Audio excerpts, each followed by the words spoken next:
भी बोल देंगे, क्लाइंट सेंटर्ड थेरेपी भी बोल सकते हैं, कुछ भी बोल सकते हैं। अब इसकी कुछ टेक्निक्स होती हैं जहाँ पे हम इसकी प्रॉब्लम को, करंट प्रॉब्लम को सॉल्व करने में हेल्प करते हैं। वो टेक्निक्स देख लेते हैं वन बाय वन। फर्स्ट हमारी इसमें है लिसनिंग। केयरफुली हमने क्या करना है, सुनना है किसको, क्लाइंट को, ताकि हम उसको हेल्प कर सके उसकी बेटर वेलबींग में।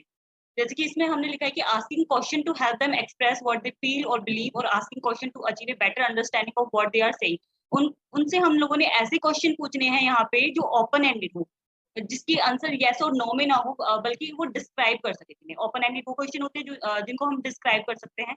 जैसे कि अगर मुझसे कोई पूछता है कि आप अपने बारे में बताएं, तो ये एक ओपन एंडेड क्वेश्चन हो गया। तो ऐसे ही हमने क्लाइंट से जब पूछेंगे तो हम यस या नो वाले क्वेश्चन नहीं पूछेंगे, क्लोज एंडेड नहीं पूछेंगे, ओपन एंडेड पूछेंगे, ताकि वो अपने बारे में ज्यादा से ज्यादा हमें बता सके और हम उनको सुन सके, ताकि हमें पता चले कि क्लाइंट बेसिकली कहना क्या चाहता है, उसके बारे में एक आइडिया हो जाता है। सेकंड हमारा इसमें आता है एक्सेप्टिंग। एक्सेप्टिंग के अंदर क्या आता है कि the counsellor accept the client unconditionally for whom he और she is unconditionally positive regard. कि क्लाइंट हमारा जो भी कह रहा है वो काउंसलर ने एक्सेप्ट करना है उस चीज को अनकंडीशनली। मतलब कि यहाँ पे हमने जज नहीं करना है। अगर क्लाइंट अपने बारे में कुछ बता रहा है, अपनी कोई प्रॉब्लम बता रहा है, या फिर वो किसी चीज के लिए गिल्टी फील कर रहा है, अगर ऐसी कोई सिचुएशन वो बता रहा है, तो हमने वहाँ पे उसको क्या करना है, जज नहीं करना है। हमने पॉजिटिव रिगार्ड रखना है उसके साथ। Positive regard, unconditional positive regard का मतलब यही होता है कि हमने वहाँ पे कोई भी कंडीशन नहीं लगानी है कि उसने हमें कोई बात बताई और हमने उसके लिए उसको जज किया। तो वहाँ पे हमने पॉजिटिव रहना है। हमने उसको ये नहीं कहना है कि आप गलत हो या सही हो, हमने उसको जज नहीं करना है। थर्ड वन आता है हमारा respecting. The counsellor respect the client's view of his और her life, his culture, his belief. हमने रिस्पेक्ट करना है उसका जो कल्चर रहा है या उसकी जो बिलीफ्स है। हमने ऐसे नहीं करना है कि मान लो कि वो मुस्लिम है और हम लोग अगर हिंदू हैं, तो हमने ये करना है कि नहीं उनका कल्चर बेकार है, या फिर हम उससे थोड़ा-सा मतलब कि पसंद नहीं करेंगे, उसको रिस्पेक्ट नहीं देंगे कि ये तो दूसरी कम्युनिटी से बिलॉन्ग करता है। ये चीज़ें नहीं होनी चाहिए। वो उसकी क्या बिलीफ्स है, उसका क्या कल्चर है, वो कैसे अपनी लाइफ को देखता है, वो उन सब चीज़ों की हमने रिस्पेक्ट करनी है। कि आप तभी थेरेपी कर पाओगे किसी भी पर्सन की, जब आप उसके साथ एम्पैथेटिक हो सकोगे, या फिर आप उसकी रिस्पेक्ट कर पाओगे। कि जब तक आप किसी की मन से हेल्प करने की कोशिश नहीं करोगे, तब तक आप कैसे कर सकते हो? जैसे कि हम कई बार करते हैं कि जब तक हम खुद कन्विंस नहीं हो पाते किसी चीज़ के लिए, तो हम सामने वाले पर्सन को भी नहीं कर पाते। तो इसलिए सबसे पहले उसकी रिस्पेक्ट आप तभी कर पाओगे जब आपके मन में उसकी रिस्पेक्ट आएगी। तो आपने रिस्पेक्ट करनी है पर्सन की व्यूज़ की, उसकी बिलीफ्स की, उसकी कल्चर की। नेक्स्ट हमारे इसमें आता है अंडरस्टैंडिंग। तो empathetic understanding help the counsellor sense client's feeling as if they were his और her own without becoming lost in those feelings. Empathetic understanding करनी है, मतलब कि अगर क्लाइंट यहाँ कुछ बता रहा है तो हमने उसकी बातों को समझने की कोशिश करनी है। प्लस में एम्पैथेटिक का यहाँ पे मतलब हो गया कि उसके साथ सहानुभूति रखना। कि उसको मतलब कि मतलब फ़ील करनी है उसकी बातें क्या हैं, लेकिन हमने लॉस्ट नहीं हो जाना है उन फीलिंग्स पे। कि उसने अगर हम ग्रीफ काउंसलिंग करते हैं, उसने बताया कि मैंने सर्टेन पर्सन को खो दिया है अपनी लाइफ में, और वो मतलब कि रोने लगता है अगर क्लाइंट, तो आप भी उसके साथ मतलब उस चीज़ को फ़ील कर रहे हो और उस रोना स्टार्ट कर रहे हो। फ़ील करना है लेकिन रोना नहीं है, अपने इमोशंस को कंट्रोल में रखना है। कि अगर आप भी रोना स्टार्ट कर दोगे उसके साथ, इतनी ज़्यादा एम्पैथेटिक हो जाओगे, तो कर नहीं पाएँगे। ठीक है? तो ये होता है हमारा अंडरस्टैंडिंग का पॉइंट, कि हमने उसकी बातें सुननी है, उसके साथ सहानुभूति रखनी है, लेकिन उन चीज़ों को फ़ील करते-करते हमने अपने इमोशंस नहीं निकालने हैं। क्योंकि अगर हम खुद रोना स्टार्ट कर देते हैं किसी की बातें सुन के, अपने क्लाइंट की बातें सुन के, तो हम उसको ट्रीट नहीं कर पाएँगे। तो उसको सिर्फ़ समझना है, फ़ील करना है, लेकिन अपने इमोशंस को कंट्रोल करना है। नेक्स्ट इसमें आता है रिस्पॉन्डिंग। रिस्पॉन्डिंग का आता है कि the counsellor respond to the client story. ऐसा नहीं होना चाहिए कि काउंसलर हमें कुछ भी बोल रहा है, सॉरी, क्लाइंट हमें कुछ भी बता रहा है, लेकिन हम उसको रिस्पॉन्ड नहीं कर रहे हैं। ये चीज़ें नहीं होनी चाहिए।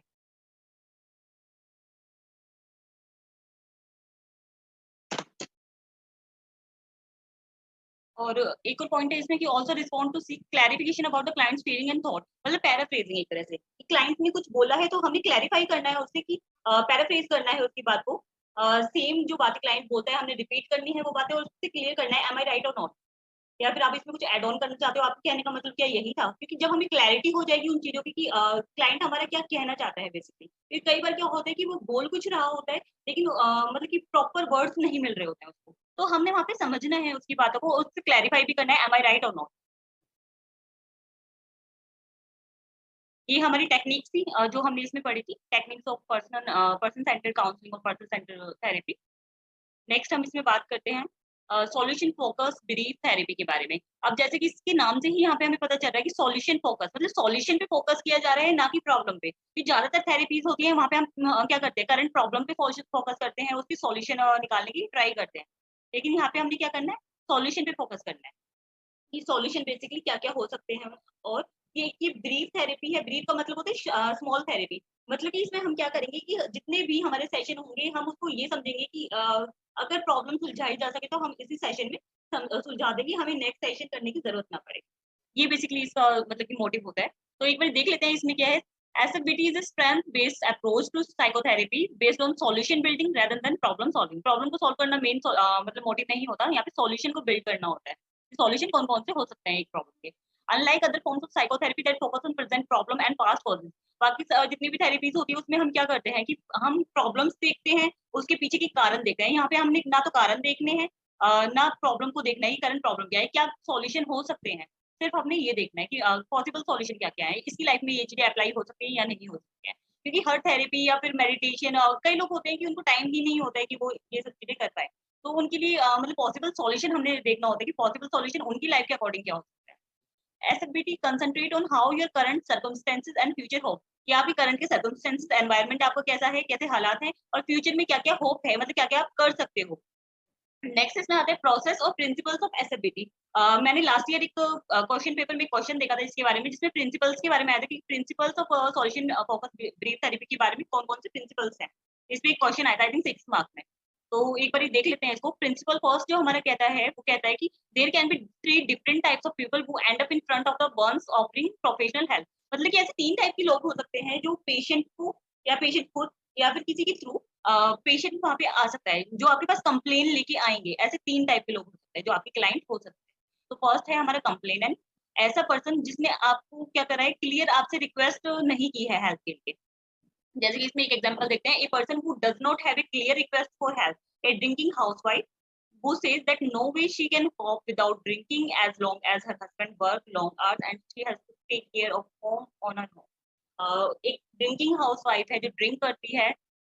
उसने ये बोला कि उसकी लाइफ में मतलब कि वो चेंज नहीं कर सकती है अपने आप को जब तक कि उसके हस्बैंड मतलब कि बहुत लॉन्ग टाइम तक वो काम करते हैं, तो उसको अपना घर भी देखना होता है, बाकी चीजें भी देखनी होती है। तो मतलब परेशान है इस वजह से वो ड्रिंक करती है। तो उसने क्लियर नहीं बोला कि मेरी हेल्प करो, लेकिन यहाँ पे उसने एक कंप्लेन कर दी है, तो उस कंप्लेन को सॉल्व करना है। तो एक इस टाइप के क्लाइंट होते हैं जिसको हम ये मोटिवेट कर सकते हैं कि आपको जरूरत है मतलब कि थेरेपी लेने की, आप इस तरीके से वर्कआउट कर सकते हो अपनी लाइफ में।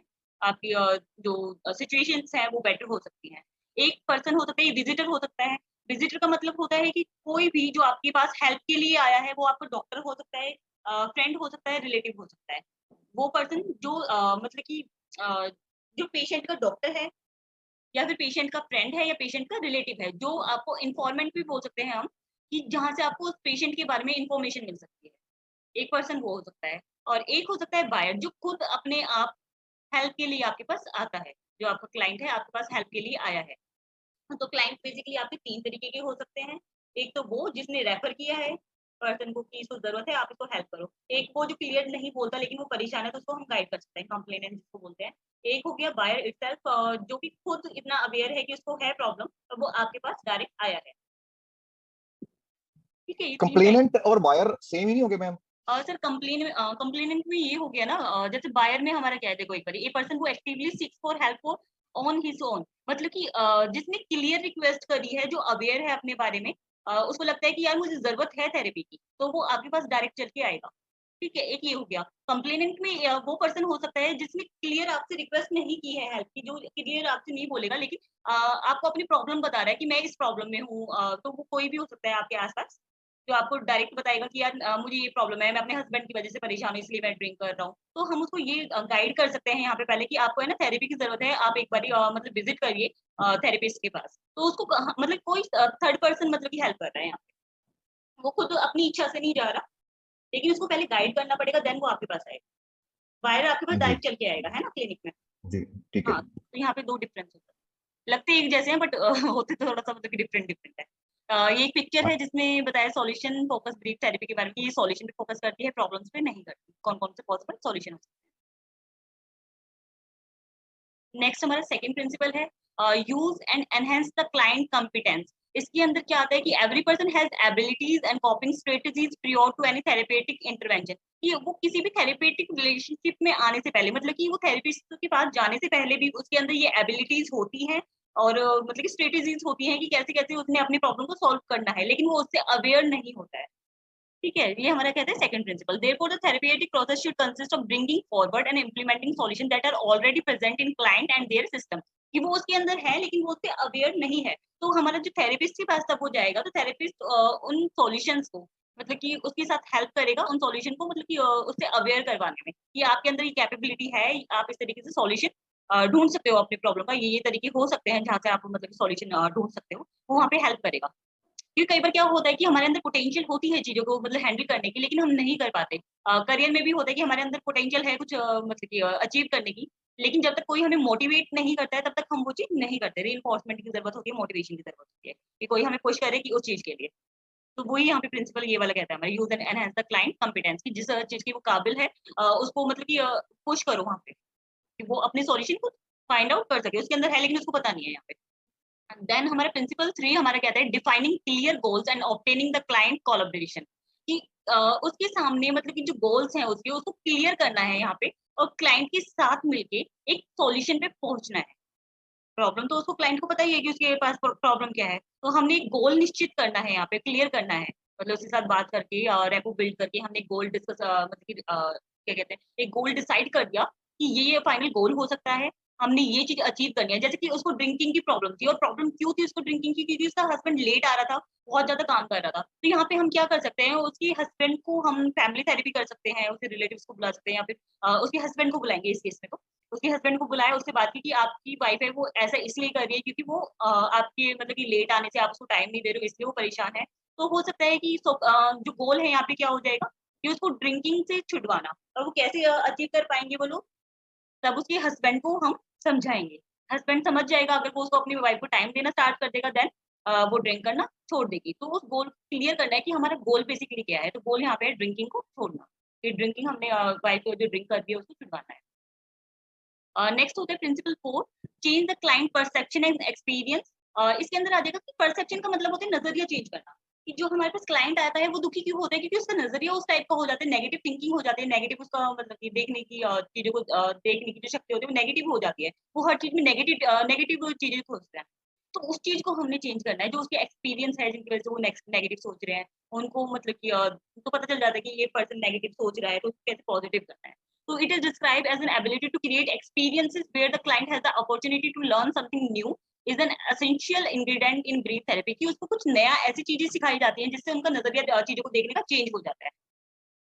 जैसे कि अगर हम नेचर के बारे में देखें तो कई लोग सोचते हैं कि यार आज धूप नहीं निकल रही है, आज बारिश हो रही है इतना। तो अगर उनको जॉब पे जाना होता है तो लोग ज्यादातर ये चीज करते हैं कि यार बारिश बहुत हो रही है, कैसे जाएंगे। लेकिन अगर हम उसको बारीकी से देखें कितना मतलब कि अच्छा मौसम होता है। अगर हम घर पे उस चीज़ को एन्जॉय करना चाहते हैं तो वो हमें अच्छा लगता है। तो देखने का नज़रिया हो जाता है कि हमें मतलब कि वो चीज़ें अच्छी लगती हैं, नहीं लगती हैं। तो उस चीज़ को हमने उस नज़रिए को मतलब कि पॉज़िटिव करना है, नेगेटिव हटा देना है। नेक्स्ट हमारे इसमें आता है सॉल्यूशन ओरिएंटेड लैंग्वेज। हमने ऐसी लैंग्वेज का यूज़ करना है जो कि सॉल्यूशन पे फ़ोकस हो। इसका मतलब है कि ऐसी लैंग्वेज जो हमारे क्लाइंट को समझ में आए, उसके साथ वो हमारे साथ कंफर्टेबल हो सके, उसको मतलब कि प्रॉब्लम ना हो हमारे साथ कोई भी चीज़ मतलब डिस्कस करने में। उसको ये ना लगे कि यार सामने वाला पर्सन इंग्लिश में बातें कर रहा है, हम इंग्लिश में समझ नहीं पा रहे हैं, तो वो थोड़ा कम बोलना स्टार्ट कर देगा। वो बोलेगा ही नहीं, जहाँ पे ज़रूरत बहुत ज़्यादा होगी तभी वो बोलेगा।